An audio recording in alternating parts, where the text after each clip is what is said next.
Have you ever needed to end a conversation about abortion? Maybe your team was about to leave. Maybe you had run its natural course through a conversation. Maybe there's other reasons why you needed to end a conversation. How are you supposed to do it? Well, that's what the focus of today's episode is all about. Stay tuned.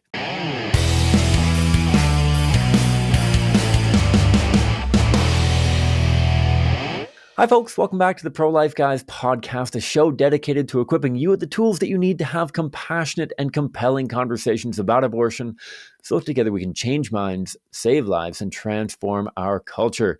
My name is Cam. I am the host of the show. Thank you to all of you for tuning in, whether you are a first-time listener or whether you are a long-time listener. I really appreciate you being here along for the ride. I appreciate the feedback that you're sending, whether on social media, whether on your podcatchers with your reviews and your ratings, whether to the email at prolifeguys.com. Love getting your feedback, working on a few different episode ideas coming based on that feedback. There's a YouTube suggestion on how do you talk to people who support abortion for religious reasons. I know there's a number of people that have cited whether it's Christianity. We had a lot of people while we were down in Florida. Spoiler alert, I'm going to talk a little bit about Florida here in a moment, who are Muslim. And how do you talk to people who are Muslim who may support abortion for religious reasons, things like that.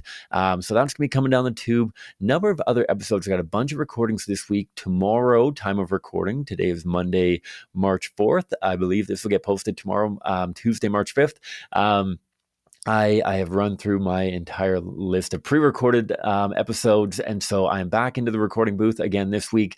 Tomorrow, I'm talking with Trevor Polo from Protect Life Michigan, so that'll be coming out in coming weeks. And on Wednesday, I'm speaking with Destiny from New Wave Feminist, I want to say, New Age Feminist, something like that, Feminist for Life, a pro-life feminist. She's wonderful. That'll be coming out down the tube as well.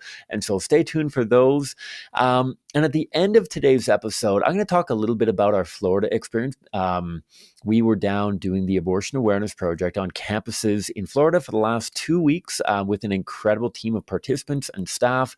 And so I'll give them more of a shout out towards the end because I know there's some people who want to dive right into the core content immediately, and I respect that. And so I'll talk a little bit more about that towards the end, and then we'll also do a recap episode on Florida as a bonus episode coming out in the coming weeks. And so you can stay tuned for that as well.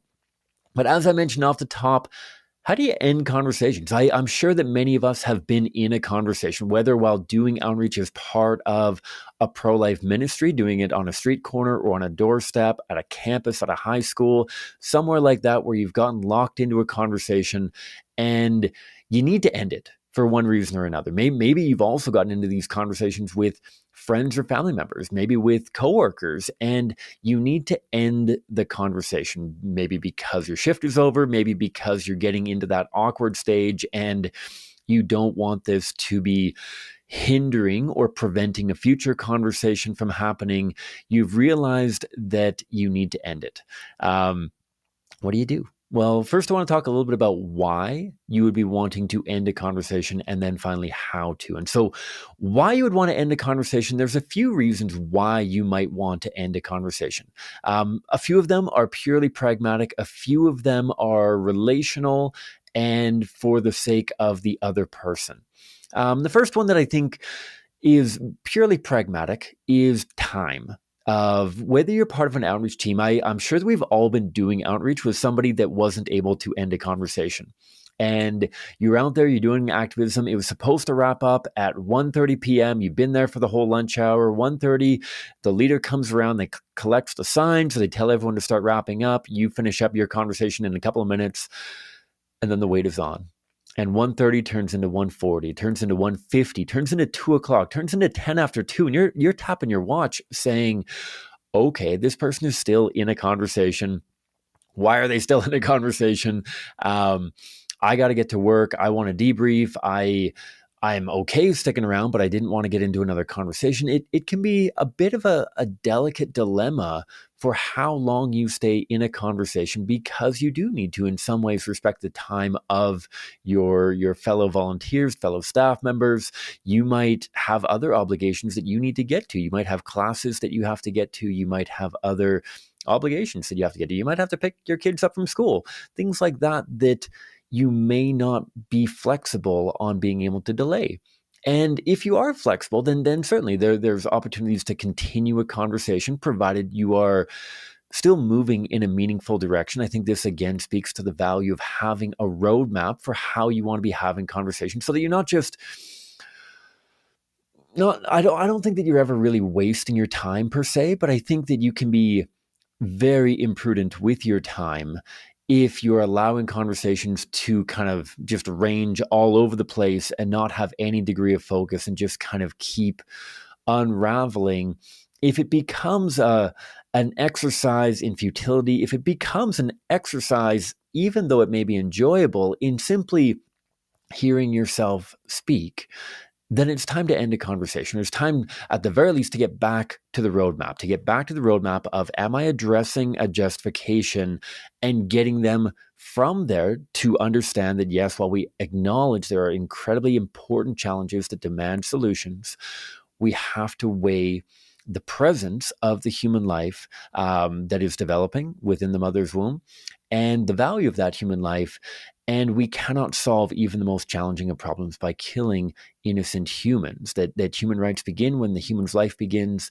And therefore, at the very least, we have to get our conversations back on track to the roadmap, knowing where you are and where you're going. I'm going to drop a link in the show notes below for anyone who might be a little bit bamboozled by what I'm talking about by the roadmap. If you're relatively new, this is something that you can expect to hear about a lot. And so if you are new, please check out the episode in the show notes about how to have these effective conversations using the roadmap for these good conversations. However, let's assume that you are using the roadmap and that you are processing through and through and through, and you're simply running out of time. You have other commitments. And just as we talked about in the past, if we're not dealing with the urgency of literally a human life on the line, it might be appropriate to invite and empower that person to continue their considerations of the abortion issue on their own or within a different medium or context. And so time can be a relevant factor, both for your own commitments and, unfortunately, for the commitments of your team. I know this is a tough pill to swallow for a lot of us when we feel like we are still making a little bit of progress, and yet we've got an entire team waiting on us, that it's a little bit, unfortunately, disrespectful towards the rest of our team and the longevity and the stability of that team, that if somebody says, you know what, I'm constantly getting home late going to activism, because though it's scheduled from 1 till 2:30, we end up sticking around till 3 o'clock every single time because Cam won't end his conversations. And either we're not getting a debrief in, or we're getting a debrief and we're compromising the safety and security of the other participants. Because if a leader has to be vigilant for what's going on with that person who's still in a conversation. And so they can't really dive into a debrief, because that's really distracting for them to be trying to talk through and mentor volunteers and participants in their conversations and how they're going, while still keeping an eye on the conversations that are still on the go. And so often the leader ends up waiting to do debrief because you're trying to keep all of your attention on the safety of your team, and also because you don't want people to be overhearing your debrief and explaining what you should have done to change somebody's mind or something like that. Often we're debriefing off-site. Often we're debriefing away from where we're actually doing activism. And so you're often struck with that difficult thing that either you're leaving without a debrief and you're not improving and you're not growing in your abilities because you're not getting that feedback from the leader, or else you are waiting and waiting and waiting for that debrief until everyone's done their conversations. And so there's a time factor. And then I feel like there's a factor of diminishing returns. The second reason why you might be inclined to end a conversation, why you as the pro-lifer might be inclined to proactively end the conversation. Obviously, they get ended on us all the time. We're going to talk a little bit about that as well. if there's diminishing returns from that conversation, and not only diminishing returns within your conversation, but maybe even the impact that it's having on the conversations around you. Sometimes there's very loud and boisterous conversations which we get into, which can be really, really valuable conversations. I certainly don't want to end a conversation just because somebody's being loud and belligerent. That's often, as we've spoken about in the past, somebody who is hurting from having this bright light turned on in the dark room that they tragically have been living in for a portion or all of their life. And so I don't want to end a conversation because somebody shouting at me is uncomfortable. However, there are conversations that might have diminishing returns because they are preventing other people from having conversations. Maybe it's so much of a spectacle that my fellow volunteers or staff members or interns are not even able to have conversations because it's so distracting, because it's so all-consuming that people are not willing to stop and have a conversation because they're worried about being implicated in one way or another. Maybe it's because it's so loud that nobody else is able to have a conversation. We have to have that in mind as well. And we're going to have strategies on how to lower the intensity or emotion in a conversation. There's episodes on that that you can reference as well. But when it comes to how do we end a conversation, again, this is after we've tried to get it back to our roadmap. This is after we have tried to feel out whether or not there's a personal experience that is preventing this conversation from moving forward. If there are diminishing returns, often because of a roadblock of logic or academic integrity or simple acceptance of the facts, if we are coming back to over and over again whether or not this preborn child is human, and you simply cannot seemingly convince them because the evidence that you're providing is not being received, not being accepted, then that might be an indicator. The fact that you're coming back to the same thing over and over again, and you've probed for whether or not this is a heart issue, as it were, a personal experience with trauma or with abortion, and it's just not there. And maybe it's somebody who is not taking abortion, I don't want to say quite as seriously as you, but in the same manner as you. Maybe for them, it's more of a mental exercise than it is a moral emergency. And there's 4 things that I want to do to try to end a conversation, whether it's because of time or whether it's because the conversation itself is having diminishing returns for myself, for them, and for the rest of the team. 4 things that I want to do. First, I want to thank them for participating and engaging in that conversation. I want to articulate my gratitude for them participating in it and acknowledge the fact that many people don't engage in this issue at all for a variety of reasons. I want to plant this seed because I'm going to come back to it with my 4th point, but I'm not going to spoil that right away. My first point, I want to articulate gratitude for their stopping and engaging on the issue. The second thing that I want to do is I want to be crystal clear in where they are at. I want to give a thorough but fair articulation, a capture of their worldview. And this is going to be articulated along the lines of, thank you very much for taking the time to engage with me and have this conversation. This is such an important conversation that not enough people are having. So I thank you for being here. From my vantage point, this is where it feels like we are at. It feels as though we have talked about the justifications that are relevant and considered for people who are considering abortion. And we've talked about how we don't solve these problems by killing innocent humans, but we've gotten stuck on whether or not they're humans. And so I really think that this is where we are, whether or not these are living members of the human species.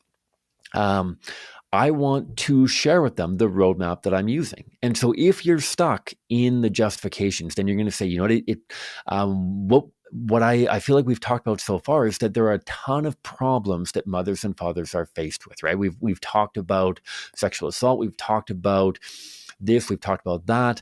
We've spent a lot of time talking about the problems that mothers and fathers are faced with during pregnancy. And step 3 is going to be what we do next. And so if you're stuck on justifications, then you're going to say, this is where we're at in conversation. This is where we're stuck. Or humanity. This is where we're stuck. We're stuck on whether or not this is a living member of the human species. We're stuck on whether or not human life begins at fertilization. We're stuck on whether or not the clump of cells is human or not, something like that. Articulating that. Maybe it's a value statement. We're stuck on whether or not living members of the human species gain value by achieving this particular stage of development or this capacity to do this particular thing or something like that. You are going to lay out to them where in the roadmap you are stuck. And not you personally, but where they are stuck themselves and where the conversation has stalled. Whether that's justifications, whether that's humanity, whether that's personhood, whether that is why you're talking about abortion in the first place. And so you are going to first thank them. Second, clarify thoroughly but fairly where the conversation has gotten stuck. And number 3 is what needs to happen next. And what needs to happen next is going to depend on where you're stuck in the roadmap. If you're stuck in the roadmap at justifications, then the next step is to grapple with whether or not we can kill innocent humans to solve problems. Can you actually do that? And that's going to lead them towards, okay, well, maybe we shouldn't actually be stuck here. Maybe we should be stuck at the humanity. And if they come back with, but they're not human, okay, that's where we needed to get to. Maybe that opens the door for extending the conversation. But if they're stuck with justifications, then you need to leave them with the thing that we need to resolve is whether we can kill innocent humans to solve problems. If they're stuck with the humanity, what we need to solve is whether or not these are living members of the human species. And I want to invite you or challenge you to Google it when you get home. I want to challenge you or invite you to check out a textbook at your local university. I want you to do this. I want you to do that. I want you to really consider who we should be asking for the expert opinion on when human life begins. If you're stuck on humanity, the solution that must be proceeded with is a human answer, scientific answer. If you're stuck on personhood, you're going to clarify that. And then what needs to happen is we need to reconcile why age-based or ability-based discrimination is any better than any other form of discrimination. Why must we earn our human rights? Why don't human rights begin when a human's life begins? Okay, so you're going to thank them. You are going to articulate clearly and fairly where the conversation is stuck. You are going to articulate what needs to happen next. And fourth, as I alluded to, connects back to the first one, why this conversation matters, why they need to take that next step. Next step is this, and we need to answer this question because at the end of the day, 300 preborn children are being killed every single day in Canada. And what would we do if 300 born children were being killed every day in Canada? Ultimately, we are modifying a Pascal's wager kind of argument of we need to end, we need to bring this conversation further than where it's at right now, because if pro-lifers are wrong, if abortion does not directly and intentionally kill an innocent living human being, then no justification for abortion is necessary. And we're a bunch of jerks, and there's a growing number of jerks, and there's a concerningly growing number of jerks. From the last 2 weeks alone, we witnessed over 700 people change their mind entirely on the abortion issue. There are 700 potentially new jerks in Florida alone because of the outreach that we're doing. There's a growing number of people who are misled in their understanding of abortion. And so that's the one risk. However, if pro-lifers are right, if the abortion advocate is wrong, then we are enabling what can easily be considered genocide. You might not want to throw the genocide word out there because that might shut people down cognitively because they aren't able to process the magnitude of the weight that comes along with that. But if abortion does directly and intentionally kill an innocent, valuable human, then no justification for abortion is adequate. And there are hundreds of thousands of babies being killed in Canada. There's babies being killed around the world in the order of tens of millions every single year then, if abortion is wrong. And so you need to articulate why they need to take that next step. They need to take the next step to determine whether or not you can kill innocent humans to solve problems. They need to take that next step as to whether or not the academic evidence that human life begins at fertilization is clear or not. They need to take the next step as to whether or not we can discriminate human rights based on our age or ability, because this really, really matters. And so again, you've got 4 things. Thank them. Clearly and fairly articulate their position. Number 3 is articulate the next step that they need to take to continue progressing towards the natural conclusion to this conversation. And 4, the incentive, the impetus behind getting there. Why do you need to take this next step? Why do you need to grapple with this question? Why do you need to do this research? Why do you need to change your mind on abortion? And those 4 things, capped off with a handshake, a thank you, a did you get a pamphlet, and a gentle invitation to leave, is often how you can end conversations. And if you walk through the 4 of those, the overwhelming majority of people are going to acknowledge that and move on from the conversation. There's going to be 2 kinds of people that don't. One are the people that are well-meaning but entirely socially unaware. And you might have to literally end it by saying, I thank you for this conversation. I'm going to chat with other people to get more people thinking about this as well, because as you and I agreed, this is an important conversation for more people to be thinking about. And so I thank you for your considerations. I'm going to chat with a few more people before the end of the day. And they're at that point, if you're that direct, they are going to be able to pick up on that socially, or they're going to fit into that last category of people that are explicitly trying to waste your time. And if they are explicitly trying to waste your time, you don't necessarily need to give them your time. Don't be rude. Don't be undermine the integrity of your display by yelling at them or something like that. They have the right to engage with you in a conversation, and it can be really frustrating because sometimes you're stuck talking to them until the display is over. You can try to end the conversation. You can try to start other conversations, but if they sabotage those conversations, you might still be trying to hand out pamphlets, you might still be trying to circulate them, but then you're probably into a different kind of conversation with that saboteur of why are they trying to prevent the conversation from happening? Why are they intimidated by the outcome of those conversations? They have heard why you're having the conversations and how you're having the conversations. And if they are daunted by the fact that by you having a conversation, somebody might change their mind on abortion, then let's present our arguments side by side, or continue this conversation in a meaningful way. And if not, then that seems very antithetical to their supposed position of pro-choice of, if you're preventing people from having the conversation in the first place and even hearing the alternative perspective, then what does that say about your own message? And so, unfortunately, there's only so many things that you can do while at a display like a choice chain display where you're holding a sign on a street corner. You can't formally prevent somebody from stopping and talking to you. Like, you're not going to have a tremendous amount of success calling the cops and saying like, hey, this person won't stop talking to me. Okay, are they harassing you? Yes, they're harassing me. Well, what are you doing? I'm trying to talk to people. Okay, and you have somebody who wants to talk to you. Yeah, but I don't want to talk to them anymore. Okay, so you want to talk to people, just not the person that wants to talk to you.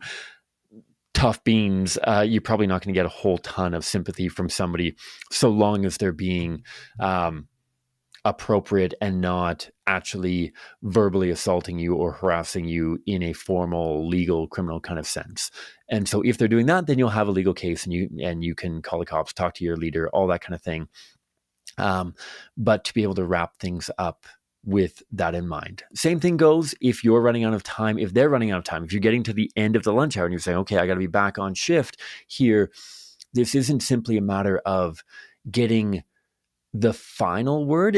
I don't think that you need to try to say the last thing in conversation, but you need to anchor something in their mind going forward. And so if you have a coworker, a friend, a family member that you are getting to the end of what is socially appropriate and you're going to end this because you want the door to be open for a future conversation, you gauge that, you know what, this is starting to get hostile in a personal way, and I've got a good relationship with them and I want them to cool off and re-engage at another time, same thing goes at the end of a lunch hour. Same thing goes. Thank you for being willing to engage in this. This is such an important topic for us to think about and consider, and ultimately act upon. Here's where the conversation has stalled. Here's where we are stuck. Here's where we are ending our conversation. 3, here's what needs to happen next in our conversation for this to continue proceeding towards its natural conclusion.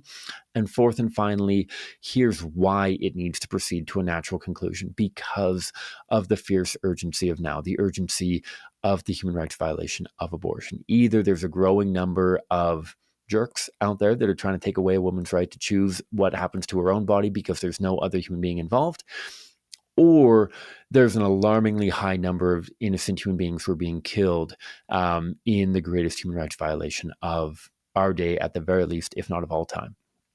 That's what's at stake. That's why your continued engagement and ultimately your action is necessary. I hope that makes sense. If you have any questions on that, please don't hesitate to let me know. Email me at email@prolifeguys.com. Hit me up on social media as well. We're specifically on Facebook and Instagram. I'm sorry, I'm not capable at this time of doing much more than that. I know that YouTube isn't technically social media, but you can hit me up on YouTube as well if you'd like. Drop a comment on there, like and subscribe to the YouTube channel in particular. We've grown up over 650 followers, which is phenomenal. I really appreciate each and every one of you. Please continue to keep pushing that up. I would love to try to be able to hit 1,000 by the end of the day. On my little whiteboard on my wall over here, I have search engine optimization on YouTube. I get a million messages from people saying like, hey, you're terrible at YouTube, pay us and we'll do search engine optimization for you. And unfortunately, that's not the best use of CCBR's money at this point, but it is something I'm gonna do a little bit of research on to try to expand our YouTube engagement. And so there's that. I did mention off the top that I do a bit of a synopsis of our Florida trip. Some of you may have seen a few story updates from me while I was down in Florida. I was down for about 10 days. I went down to provide some training for both weeks of our trip. So we take 2 groups of young men and women down to Florida during February. We do 2 weeks. We had, I think, 33 people the first week and 25 people the second week. To do pro-life training and outreach. We go down to Florida for a variety of reasons. First of all, because it's sunny and warm and Canada is not in February. Second of all, because often we have a different reading break than American universities. And so this was initially targeted towards college and university students who in Canada would be on reading break during the middle of February and would be able to go down to Florida where they were not on reading break and talk to students while on campus. And third and finally, because of the nature of free speech and the kinds of conversations that we're able to have down there, many people were able to have dozens upon dozens of conversations each day down there for a variety of reasons. People may be a little bit more open to talking about abortion. They might be a little bit more intellectually honest when talking about abortion. And so it's a phenomenal training ground for getting a lot of momentum and a lot of mentorship on having good conversations. And so we brought these 2 teams down and it was absolutely phenomenal. I cannot speak highly enough, first of all, of the participants and their courageous sacrifice going down there for a week. Taking time off work, taking time away from school, or simply dedicating their reading break rather to relaxing to doing insane hours of leaving the host homes at 6 o'clock in the morning and not getting back to them until 8 p.m. or 10 p.m. or something like that at night. It was incredible to see the sacrifice and the commitment of all of the participants. A huge thank you to all of our hosts and sponsors who made the trip happen. And lastly, for all of the staff who were there. I know that I was fortunate in that I was only down there for a portion of the time. I wasn't able to stay for the whole 2 weeks, but most of the staff were. And I cannot thank them enough for all the sacrifices that they made in the preparation, in making it such a smooth and wonderful trip, for all the support they offered to the participants. The staff did a phenomenal job. And in the span of 8 days of outreach, 4 days each week. And so we do training on Saturday. We do services and rest on the Sunday, and then we do 4 days of campus outreach before everyone flies home the next Friday. In 8 days of activism, we had well over 2,000 conversations about abortion. Over 2,000 conversations about abortion, which is wild in and of itself. And of those just over 2,000 conversations, we saw over 700 people who came into the conversation supporting abortion in one way or another become fully pro-life by the end of those conversations. Over 700. That is absolutely wild. We had an incredible percentage of fantastic outcomes. Over 30% of the abortion supportive people coming into a conversation we talked to became fully pro-life by the end of a conversation, with right around an additional 20, 25, almost 30% more becoming significantly more pro-life. So under 40% of people who came into a conversation supporting abortion in one way or another walked away without, at the very least, having become significantly more pro-life, if not fully pro-life. That is absolutely insane. A lot of people, unfortunately, are not blessed to witness anybody change their mind on abortion through decades of pro-life outreach. And yet we witnessed over 700 people fully change their mind on abortion. So cool. Praise God for that blessing that so many people were able to be a part of. Thank you again for all the sacrifices made by the team, the participants, the hosts, and the staff who made it happen. And stay tuned for a full Florida update. And so thanks a ton for tuning in. Exciting content coming down the tube here in the coming weeks. And again, let's remember those 4 tools for how do you end a conversation about abortion.